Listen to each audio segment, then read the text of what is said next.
I'm Brooke Rice, and I play the keys in the center. And you write some stuff.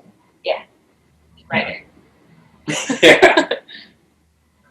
All right, I'm Corey Standiford, lead singer, guitar player.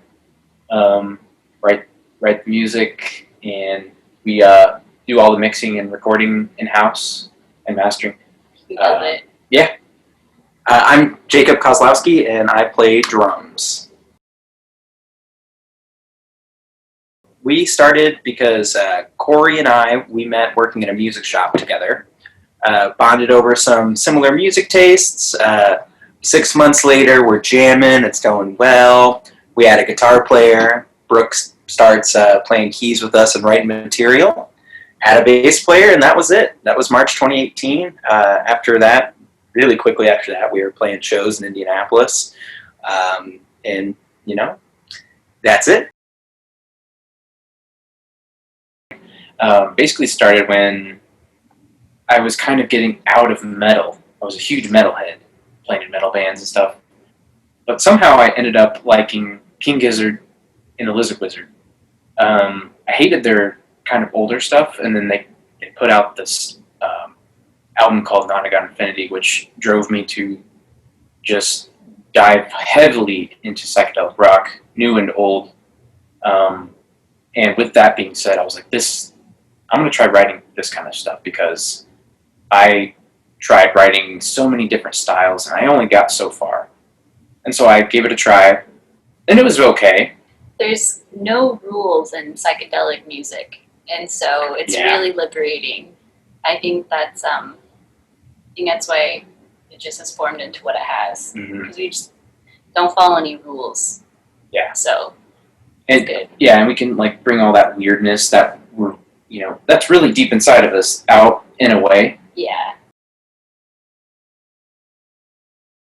I typically write the set lists, and I try to never do anything twice. It's fun to keep it fresh, of course, and doing a little bit of research on the venue and other bands on the bill. It's good to build around that, if it's going to be a high energy night, or if it's going to be a night where we should break out more, slow jammy songs. Live music, it's supposed to be entertaining, and so the more entertaining you can just be, the better. And it's just so much more fun. I think you wear like costumes, and I don't know, kind of helps you try to like kind of be somebody else. So it kind of makes, at least for me, playing live in front of people easier. So I feel like I'm kind of just somebody else with whatever I'm wearing or whatever. Mm-hmm. Oh, for sure. And even, going off that too, like the aesthetic of a costume with the kind of style of music, I think just goes hand in hand. Mm-hmm. If you're playing, kind of space rock, an astronaut outfit is not a bad idea. Yeah. So common sense. Yeah. But and then also additionally, I'd like to throw in as well as playing this many shows in the same city. You get the same people at a lot of the shows. You see a lot of the same faces. And I know for me personally, when I see a local band, I like to see a different set list every time. Mm-hmm. I like to have a different experience, because what's the point of getting in your car and driving all the way to the same venue just to see the same set you saw last time? Yeah.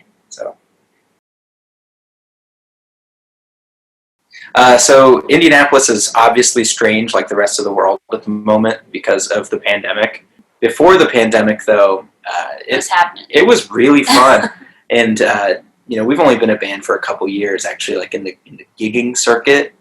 But so I don't really know what it was like before that. But according to friends that we've talked to, now was the best time for music in the last, 5 or 6 years in the city, which is awesome, of course. I wish we could still keep doing that. But as far as the pandemic at the moment, it's pretty dead.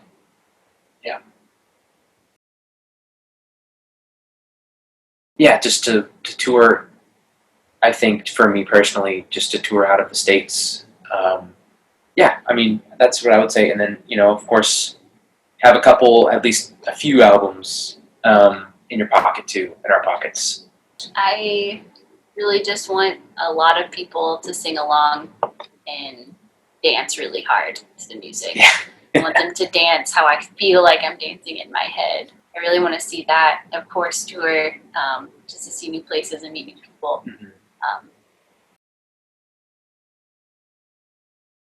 Oh, you go ahead. The next album is all recorded. It's getting mixed and mastered. It does not have a release date because we don't want to put it out until we can play a proper release show in a big room full of people and present it to everybody that way. And since the state of the world is just so, you have no idea, we're not going to say this is going to come out at this time because, that's just not how it works in 2020. Just put out more content, basically.